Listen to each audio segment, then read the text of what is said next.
दा जितु गोबां जितु आसनि होबाय रायजो राजा नङा होमबा आसनि होसेयावबो दिनै जितु 2025 मायथाइनि जितु बिटिसि बिसायख'थियाव मा जाहोननि थाखाय इउपिपिएल दोला मोन 7ल' मासि आवग्रिनो हाखो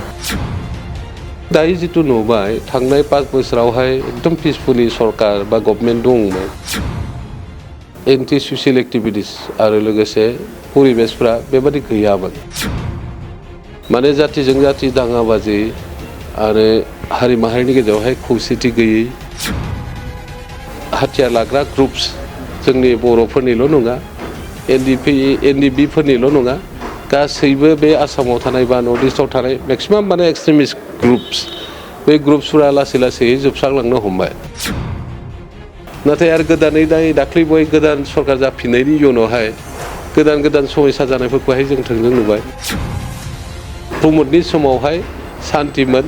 हाग्रामानि समाव आरो अशान्ति जाजोबफिनदों